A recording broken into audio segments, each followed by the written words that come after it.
Metabolic V2.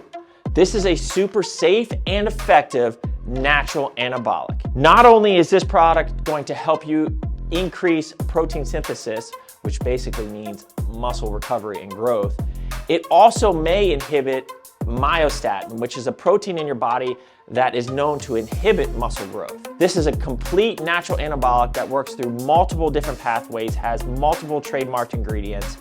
If you are a natural athlete looking for that edge, Corbolic V2 is what you need. Get yourself some. Welcome back to another episode of the ProPhysique Code. We don't have Steven, so it throws me off to be able to just roll right into an introduction and not be bracing myself for his antics, right, Danika? It's like there's usually something. Yes, feels good. This is a smooth one. We don't have to know, oh God, what is he going to say next? Although I do like it. I'm sure the audience. It does. It wakes us up. It makes sure that we're on our toes, and then we're nice and laughing for the start. So now that we're there, right? We have a special guest. That's why we booted Steven, was because we have Coach Ron hanging out with us today. And we are going to learn a little bit more about just his story, who he enjoys working with as a client. I think that's always really good too. It's just kind of put out there how your story with fitness and everything like that.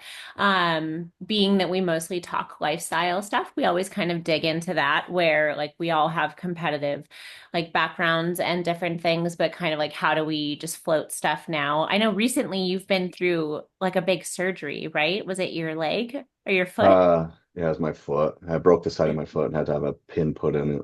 Oh, It was the fun. worst. That was Yeah. fun.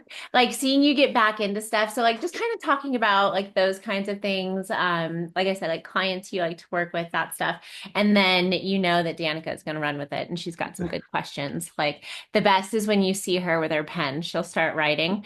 Don't worry, she does that to all of us. So Duly noted. Yeah, so long story short, I guess. I grew up being very athletic. I grew up playing hockey my whole life. I was a skinny kid, throughout junior high, high school, super skinny. I had a buddy that introduced me into working out when I was 14 or 15 years old. And ultimately it was just because I was trying to put some size on myself because I was a good hockey player, but I was tiny. I was the only freshman to make the varsity team years ago, and that was a huge feat back then. So anyways, I kind of fell in love with bodybuilding, and not even bodybuilding, just training and trying to gain some size. And ultimately, I knew very little, but I just enjoyed going to the gym. Hockey got done. I played a year of college hockey. Around the same time, I was still working out and stuff. But then I got in a motorcycle accident, a pretty bad one. I went off a road, went into a pond, spent 5 days in the hospital. I broke 4 ribs on my left side. I collapsed my left lung. I had to have a chest tube.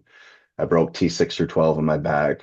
I broke my tailbone. That was the worst part because he couldn't sit, couldn't lay, couldn't cough, nothing. So it was a long recovery. For about 3 or 4 months. I was basically in a lazy boy, and I gained a substantial amount of weight. And that at that point, I had never been over 200 pounds.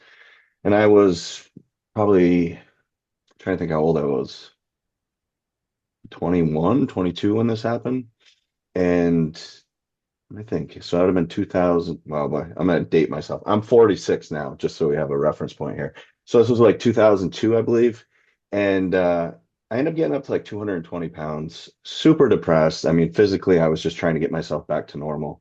And for some reason, I found this bodybuilding show that was a year away, and it was in Vermont, which at the time I was living in upstate New York. So it was only an hour away. I decided I was going to try to do a bodybuilding show as a goal to get myself back into shape. So I was telling Danica this the other day. At that point, I knew nothing about dieting. Nothing. I would just go to the gym, be on an elliptical for an hour, go to Subway, get a 6-inch sub, all these little things. But I did. I ended up losing a substantial amount of weight, and I competed, and I didn't do that great, but I was bit by the bug. And ultimately, at that point, it was I just wanted to get better and better. So each year I competed. I competed 2 or 3 times each year. I would usually do spring shows because winters for me were really tough in upstate New York. And that was the one thing that kind of got me through like the winters, having this goal of competing in the spring. Around the same time, I started with a police force in the city of Plattsburgh. In 2004, I got on, and it just seemed right to be physically fit for that job as well. So it kind of went hand in hand. Um, I got into the career each year. Like I said, every winter I would compete, and I did that all the way up until like 2008 or 9. And I was competing in natural bodybuilding, OCB back then, USBF, a couple other ones. And I kept on getting to the overall. So you would have like each class winner, and then you'd go to the overall. Whoever won the overall won a pro card. Well, about 12, I think it was 11 or 12 times in a row I lost in the overall. Did you Um, coach yourself all the way yes, through? yes. Oh, you did. So when did you, you're probably going to say this, but when did you change over into like having someone else coach you, or have you ever? So back then it was kind of strange too, because we didn't really have any information, right? Whatever Flex magazine kind of told you went with. So in 2009, I found Dr. Joe Klemensky, Yes. and 2008, I'm sorry, 2008. And that was a game changer. It was like all of a sudden I'm like, oh, I'm able to eat carbohydrates. The week of the show, I'm able to drink fluids. Right. I remember I worked with him. So I did a show and I missed my peak, of course, everybody does when you cut in water and everything else. And I worked with him for like 4 weeks, and I remember it was a game changer. And like I look like a completely different human being. My weight only moved by like a pound, but it was just like night and day difference. And then I continued to work with him for a couple of years. I won my pro card. I won a couple classes at pro shows. Um, it was amazing. So I learned a ton at that moment. That was like the moment where I really started learning about like how to diet properly. And this is like the beginning of 2008. And I worked with him for a couple of years, and then I worked with a couple of different coaches. It was always nice for me. I thought it was nice to see different approaches from different coaches. Um, and ultimately, like I just got bit by the bug, and each year I want to be better and better. And I was telling Danica this too, like the one thing that bodybuilding I think did for me was it gave me these goals, and then there was like goals within goals, and the structure of it helped me with my work, with my family life. Um, and I think it's so applicable to everything when you learn those habits and you're able to systematically kind of go through your day and check the boxes. And I try to teach that to all my clients now. I was like, we always refer to as checking the boxes. It seems so easy. But for a lot of people we speak to on our first call, they're so far away from that just getting the adherence and getting into a flow, it's amazing how much your life can change just when you wake up and you have some purpose every day. Yeah, absolutely. Did along the way with, so you got into the motorcycle accident, and then after you recovered, you went into law enforcement. Was it after you recovered, then you decided to go into law enforcement? Yeah, it was from 2002. 2002 is when I got in my accident. I think it was in the spring. And then in the spring of 2004, I started my law enforcement career. But you had already done a bodybuilding Well, show prior to that, just one. Yep. just one.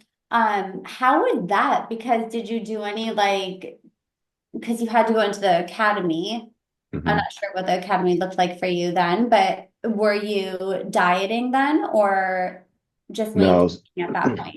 just maintaining. And honestly, like even that point, like my training took a back seat. I remember Right. going in the evenings and just doing like maintenance stuff just to kind of make it through. I think it was a 20 or 24 week academy.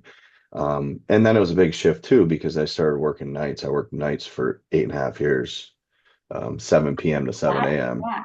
That was How did horrible. that go? Oh my gosh, I have so many questions. How did that go with, because then you stayed on nights and but you still did bodybuilding shows. So, and we all know now, I think more so now, how important sleep is. Did you find that you fell into like a good rhythm at all with sleep, or were you like, whatever, I'll wing it. I'll Well, like hit my check marks and that's it. But the hell with sleep.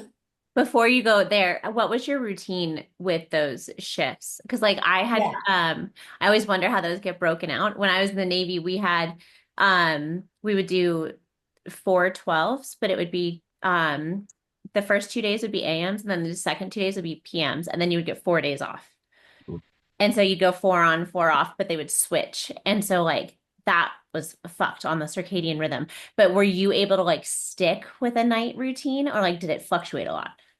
No, so thankfully, I mean, I guess thankfully, I was always on nights for 8.5 years. Excuse me. So we'd work like Monday and Tuesday, have Wednesday, Thursday off, and then work Friday, Saturday, Sunday, and then do the opposite the following week. So the only way I was able to kind of keep any sort of rhythm with this, as soon as I got home from work, I went to bed and I would sleep for, 5.5, 6 hours, whatever the case may be. But then my nights off, I would stay up until like 3 or 4 in the morning Right.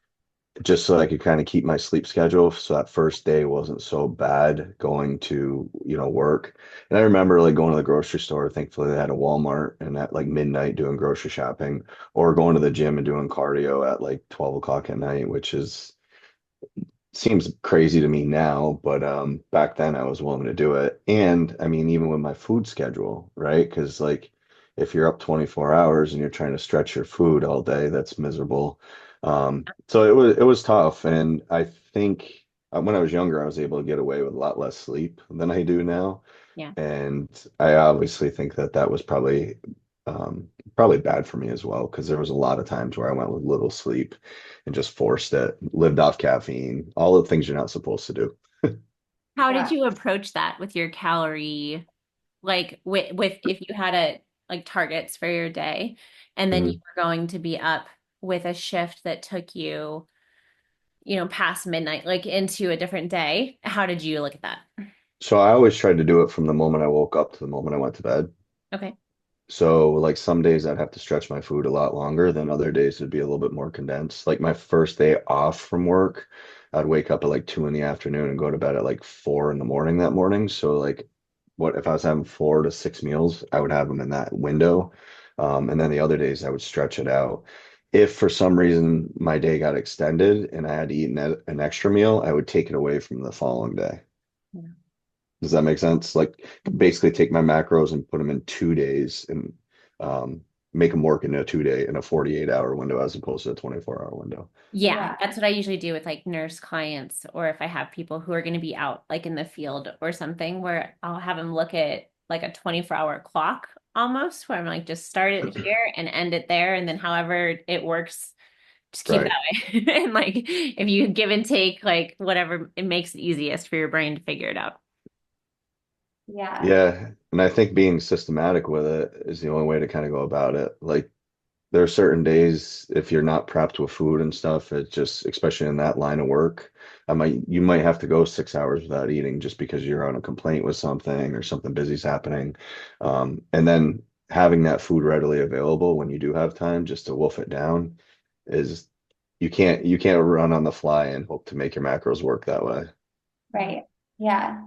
So then when did you kind of, I guess, hang up your trunks? Because girls hang up their heels. When did you hang up your trunks for for bodybuilding, or have you? Oh yeah, no, I have. So I did really well in 2011, and Yeah. I planned on taking 2012 off and like giving my body a break for once, just because year after year I was competing, and I had a great like off season, and I was going to go into 2013 like on a high. I could just feel it, and I was 10 or 12 weeks out from my show, and I went to flip a tire, just goofing off, and I tore my bicep tendon off the bone. God. Yeah. So, that was horrible because that was a lot bigger than I thought. You start realizing like, oh, I put all this effort into getting on stage and looking a certain way. I've already, prepped for 12 or 14 weeks at that point. And now you're thinking about a surgery and you're missing work and paychecks, and your whole perspective changes real fast when you're obviously can't go to work and just be normal. So I had a successful surgery, and I tried rushing back to stage in 2014, like a year later, and I looked horrible. I just looked horrible. I had lost so much muscle in my arm, and then it was just too many variables. So then I was done for a while, but after a couple of years, I was like, I can't go out like that. So I did one last show in 2017. I competed in the Philip Ricardo Classic. I was originally going to do a show in New York City, like an IFPA show or OCB Pro show. And 6 weeks out, the promoter called me. He says, "Hey, I'm gonna have to cancel it. You're the only one that signed up." So I found a show 2 weeks later, and I got a show under my belt, and I won, and I thought I looked pretty good.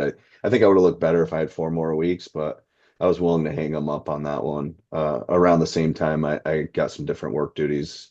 I started doing narcotics work, and my schedule was all over the place, and I was being too selfish, to be honest with you, to try to balance that, my family life and everything else. I just had to put it aside. Yeah. I was gonna say, during that whole entire time, did you feel like there was added stress, or did you feel that there was a lack of energy in certain parts of your life because you were dedicating to? Because I've done this to Matt before when he went and tried out for a certain team. I like drew him a pie chart and I was like, here's your training. Here's Jocko Willink because he deserves all the credit and energy. And here's all of your lifting. Here's all of your audibles. Here's all of your podcasts. Here's your work. Oh, and you see this little sliver right here?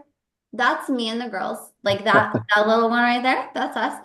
And I had to give him kind of perspective at one point of like, hey, you're not giving a lot of energy to this one area of life. And I understand why, but is this how you want your life to be? If it was in a pie chart and this is how it's going, is this okay with you?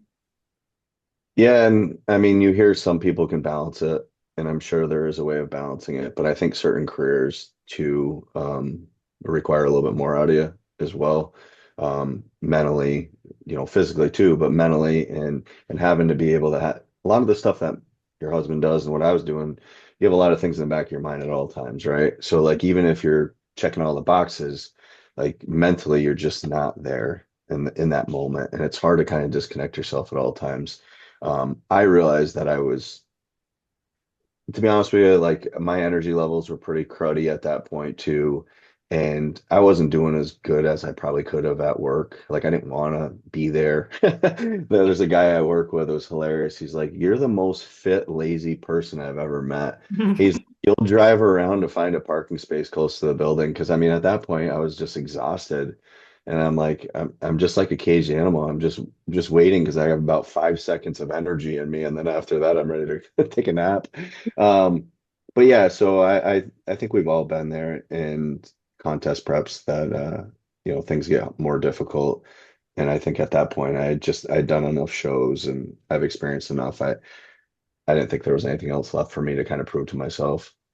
Yeah. Yeah. Well, and even with that, like just that one area of life, because we talk about that a lot with like people trying to figure out where to draw those boundaries with stuff. And it's like you probably want to be able to have solid reaction time and like energy working narcotics. Like, Yeah, you probably need to be able to be a bit sharp. And at some point when we're dieting and you just get to the point where you're like, I honestly could not give a fuck what happens. right, Like the building right. could be burning, but are you sure I need to move?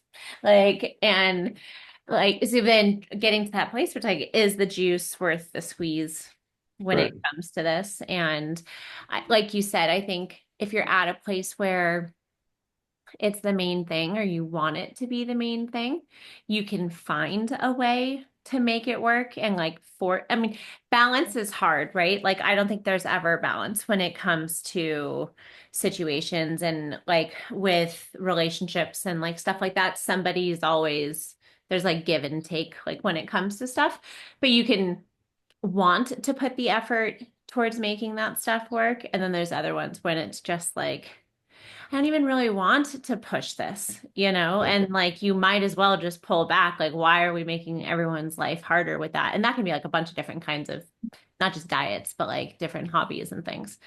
So I think that was like a big move to make. So how did you like pivot from that into just like routine fitness for Ron? Like, what does that look like? Uh, Honestly, I think it's tough because you got to find something to fill that void.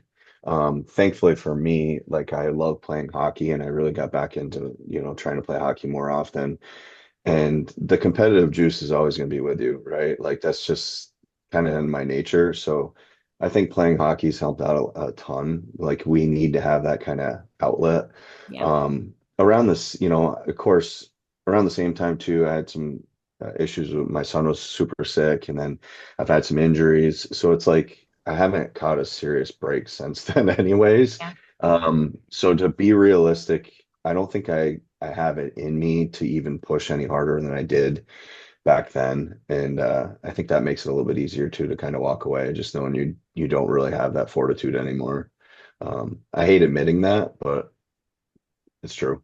I think it's not having the fortitude. I think it's just shifting where you're using that, right? Because it's like you have a you only have so much. And so Right. like if you're giving it all in like one place, it's just that's just not the place for it anymore. And like so you're offering it in other spots. Yeah. And I think the other thing too, sorry, Danica.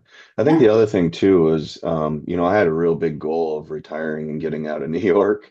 And I knew shifting some of that energy and time into those goals would be more fulfilling for me. And I'm actually happy I did because, it put me in the place that I really wanted to be. And I think at some point, like when you have those visions and you start making those goals, you have to erase some of the things off your plate so you have more focus there. I mean, you only can focus so much, right? Um, and it worked out. So I think the timing of it was appropriate, and I have no regrets. Yeah, that's awesome. So how did you then transition to coaching? Has coaching always been something? Well, I guess when you were bodybuilding, and I just have to say, when I first met Ron, I think I had a mini crush, if I'm being honest.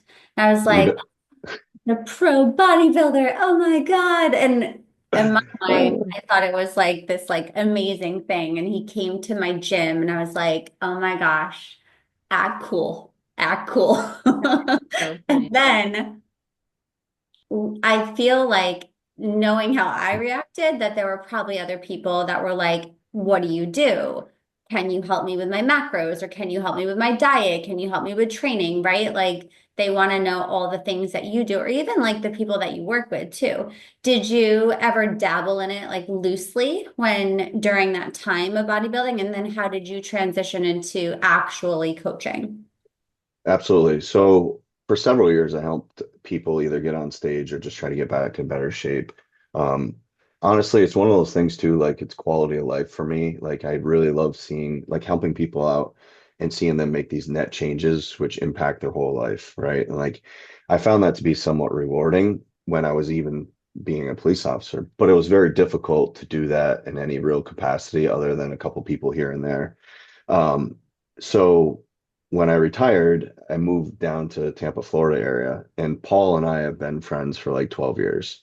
And I think he knows the kind of person I am. I think he understood, how much information I have gathered over the years, not only by myself, but working with other people. And he ultimately said, he's like, listen, I would love to have you a part of my team. He's like, there's a lot of guys in your age bracket that you can relate to, and you can help them with structure and everything else. So he gave me a great opportunity last year, and I took it and I started really slow. And I got to be honest with you, it's been amazing. It's been one of those things too, like you need some sort of fulfillment and reward. And I love it when I get text messages or something with somebody with a new weight or, hey, look at this. I fit in this. I feel great. Like that's great for me. It feels nice because, I've been somebody that's been identified as a police officer for 20 years, right? Like either people thought I was a bodybuilder or a cop. They didn't know anything in between there. And it's been nice to just be able to find what's next for me, and make it rewarding as well, because I really do like seeing people have better quality of lives. I've seen this time and time again, and I say it all the time, health is wealth. And when you're healthy or when you feel good, you get a lot more done as well. So anything I can do to help people out, I try to be there for them. And this has been a great experience for me. Yeah, that's awesome. What are like, what's your ideal client? Like, what is everyone kind of has their ideal, I guess, group or population or people that they like to work with. What is yours?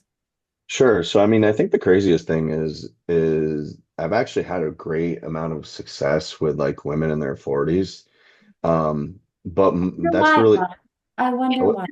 I am well, shocked. I'm shocked. Oh my gosh. Oh no. So that's not my preference. So my They're the preference same is color as your wall, to Ron. whatever. It's sunny in Florida. I got a sunburn.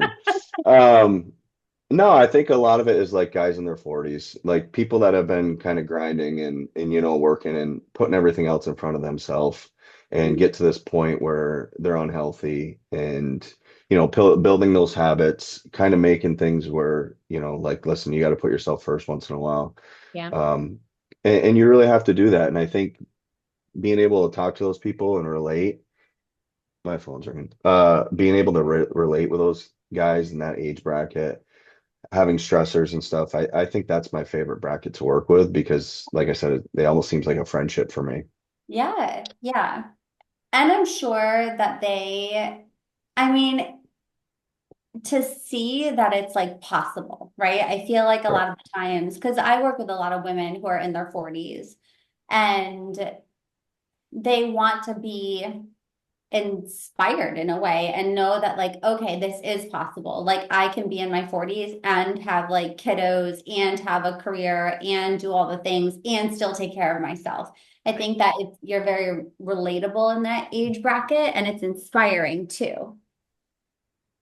Yeah, I appreciate that. I mean, I think a lot of these people, a lot of the individuals I've worked with, I mean, they just need some guidance, a little Yeah. bit of accountability, and there's so much out there, and I'm sure you guys are in the same boat. Everyone we speak to, it seems like they've done the quick fix, right? And it just hasn't paid off.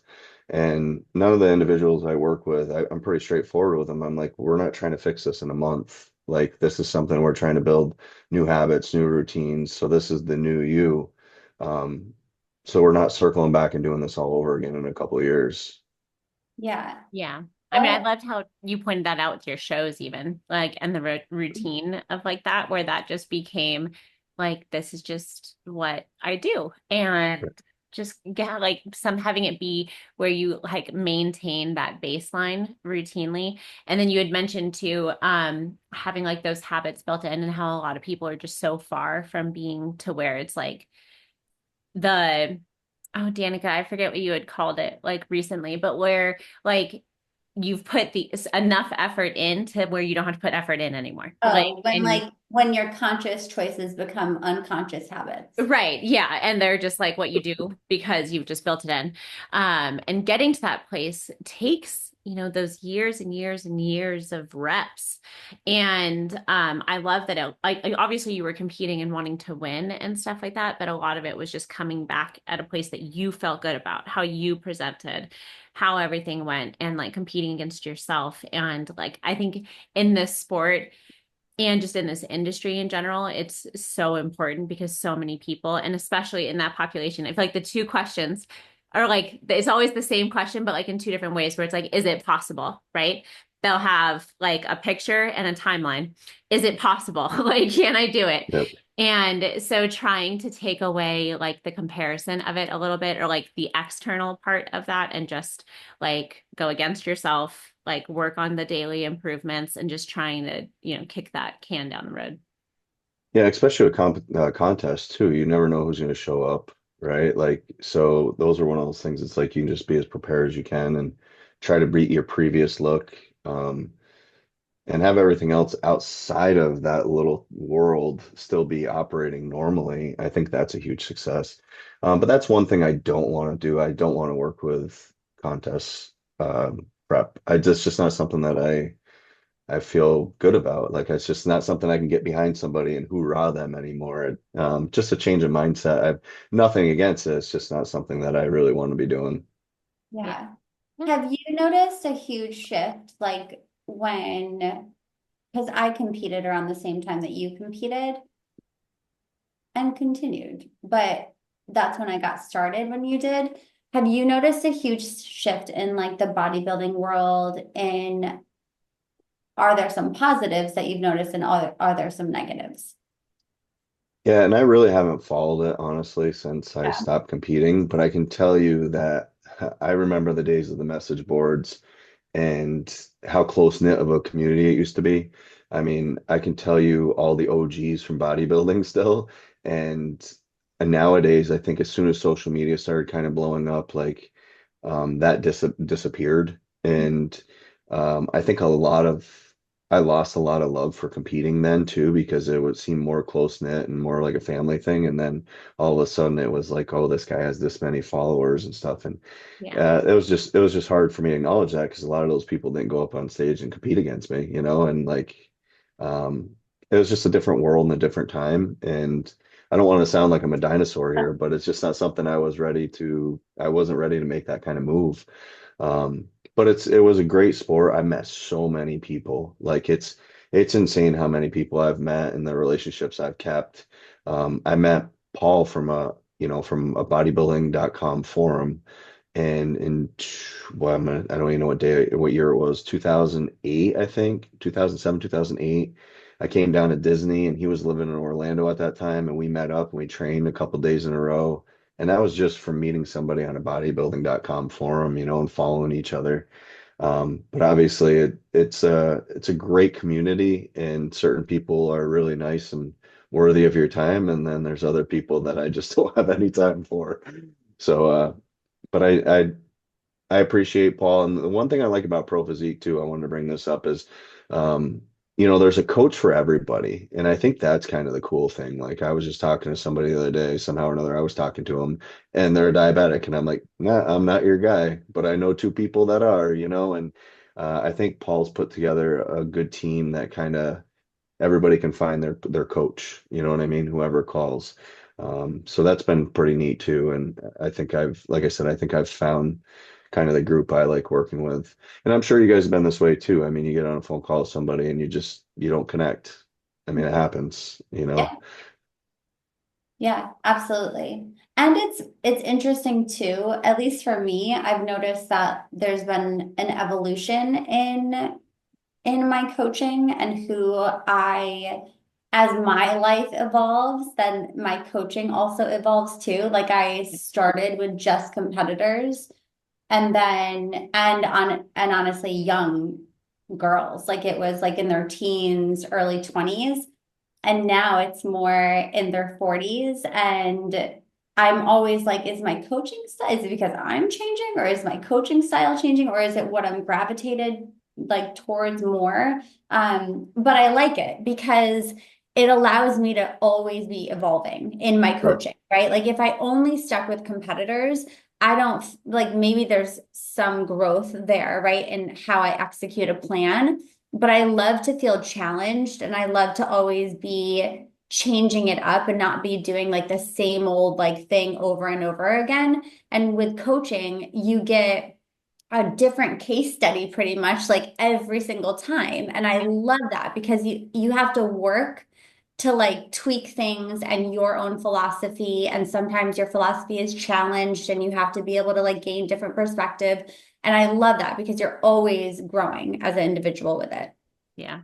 I mean, that's the fun part with like lifestyle coaching too, is that the idea is that we want to show people that it doesn't have to be cookie cutter, everyone's doing the same thing, stuff like that. It's about trying to figure out what works for you and your lifestyle and then being able to like dial that in. And then I mean, there's certainly people who can say, I mean, like keto, okay, is one of those things. Like, I'm not going to coach somebody who wants to do keto. I'm just not. I've been Yeah. like super Same. open that I pick on it. Like, don't do it. But that's besides the point. Like other points, like I've had low carb clients though, who wanted to do that and that worked for them, where they wanted to have their fats really high. And we would find a way where like it made sense and it Right. worked for everybody. Or I've had clients where we've done like really long fasting periods and stuff like that routinely because that was a part of their culture and everything. And we would have those like I had one client where I mean it freaked me out because we would have like way more often than I thought we were going to. And they would be quite long, but then like learning how to make that work and we would Right. do she was awesome because she would do like tests and like oh so we'd have all this information. Um but being open to just wanting to learn. And I think that the other thing you had mentioned was like like it's fun to be of service, right? Like Right. win stuff, and to show up and be supportive. And I mean, Danica and I have talked about this before, how there's like you talked about with being a police officer, obviously this does not have the stress of being a police officer. Like there's no macro emergencies. Like it can all sit in my email. But the mental load of being a coach who like genuinely cares about your clients. And I think in the lifestyle side, because like we care about competitors and stuff like that, but like if somebody feels like their world is ending because they just feel so miserable in their skin every single day for years upon years and stuff, and you're trying to help with that, like it can be heavy, like still, where there's like the days where you're there and you get to celebrate the wins and when the light bulb goes off and like things like that. And then there's also, working with them through the like, shit, I don't know why it's not working, friend. Like it Right. should be, and this isn't fair, and I get it. And trying to figure all that out. And it adds to that, like, the human experience, getting to connect with people. I mean, look at this, like how funny that you were both in like, have you always been in upstate New York, Danica, or do you guys bounce around to there? I grew up in upstate New York, and Okay, then, that's what I thought. but then even in Vermont, I was really close to Plattsburgh. So, upstate New York, and then Vermont, and then Alabama, and then back to New York. And like, what a small world. And then I we're know. just chatting. I love it. So Yeah. Yeah. we bullied Ron into this. I told Danica, Yes. I was like, Ron doesn't want to be on the podcast. I keep asking him, and she's like, I got it. And then like a week later, she's like, I have it scheduled. Got it covered. I'm gonna make sure to send you my Venmo after.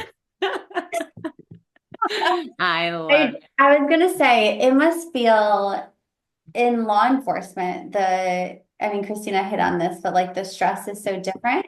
Now you get the dialogue is so different.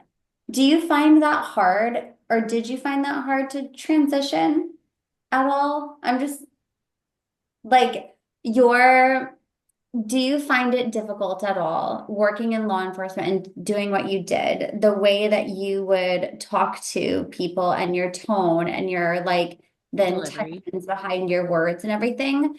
Now with coaching, there's a different tone that has to be applied, I would imagine. Did you find that transition to be difficult, or do you still note like, that's a cop thing I would have said? No, because when I worked the road for like the first 13 years or whatever, that was more like direct speaking. And Yeah. then like the 7 years that I did like detective and narcotics work was more about making a connection with people and kind of understanding where they're coming from and Yeah. really being able to be relatable basically to all different walks of life. Yeah. And I think I really think that's helped me tremendously with this because, I try to get to know the person as much as I can so I can understand them. And I think I just have a different appreciation for, my life and just because of how many people I've dealt with over the years and seeing how crappy situations can be and talking people out of being in those miserable states too. I've done it for the last however many years. And like I said, like I never only talked to like one specific group. It was a wide variety of people. One day, I don't even want to give suggestions or I don't even want to give any sort of idea for the people I did speak with, but one day it would be a county court judge and the next day it's, Yeah. or in the same day. So yeah, no, I think it actually helped me out tremendously with, Yeah. coaching now, being able to be relatable to everyone, basically. Understanding, I guess. Yeah. Yeah. I would imagine there's some great skill sets that even like the structure and the organization, like the tidiness of life. I feel like in law enforcement, but then also in bodybuilding, there's like, I say tidiness, but it is like organization, structure, like routine, regimen, and then also like following the rules and applying the rules and like being very checklist oriented. Um, you have embodied that in many different ways in your life, and that is something that you can also model for other people and then help them to instill some of those behaviors too. Yeah, and I think Christina nailed it. It's like trying to figure out what is acceptable and what's realistic for each Yeah. person. And that doesn't look the same for any two people. And much like she said, you can't just give them a meal plan and say, hey, this is how you do it. I like giving suggestions and, hey, try this. Does this work? And go back and forth with people. I tell people that all the time. The first month we work with people, like it's me learning you and you learning me. Like Yeah. we might make some progress, but the progress really isn't going to start until we both understand each other and we have some accountability and we're checking boxes in some way, shape, or form. And that just takes a little bit. And my best clients have been the ones that are patient. I mean, sure you guys know that as well. Yes. Oh, yes. And for the long haul. Right. I mean, I I want to change people's behavioral patterns, Yeah, reasonably. not quick fixes. Like true. Right. I always try to say, like, let's lose it and just be done with it, like for the last time. And then that way we can just move on from there. For sure. Very cool, guys. Well, I think we hit on everything we wanted to. Danica, can you think of anything else? No, I mean, I have so many different like ways I could go, but I think That just like means we have to have Ron back this because is a good, I know, I was just gonna say this is a good intro, and then I'll write down many other topics that we can explore with him. right. And we Wait, can wait, wait. have like a Wait a minute, wait a minute. torture Ron series, and we'll be like back for episode 2. There we go. Well, you guys know how to reach us. It's if you want to email us, it's just gonna be our first name at ProPhysique. I'm always in the comments on YouTube. If you guys ever want to pop anything in there, if you have any questions or need any help with anything, I'm the one responding to you guys in there. Well, me and Lexi, but you can see because she uses her name. I'm hiding behind ProPhysique. Let's see. We don't have anything big going on right now. By the time this comes out, it's going to be like late April, and we will be coming into the end of the challenge. And so we're getting pretty close with that. I think by the time this comes out, we might only have 2 weeks left. And then we'll probably be getting ready to open registration for that. So if you guys do have any questions about that stuff, let me know. I know we'll all be doing guided coaching, right? We all did this last go around. So yeah, if you guys ever have any questions about that, let us know. Otherwise, it's competitive season. And so everything kind of pivots in that direction where a lot of us are paying attention to that stuff. It's warm. I'm very excited. I'm about to go outside on a run right now. Because for us it's 72, but it's going to snow tomorrow. So I have to go outside and hurry up and soak it up before it fucking snows. So, like, why? So before we started recording, Ron shared a picture of his pool and said he didn't want to come inside.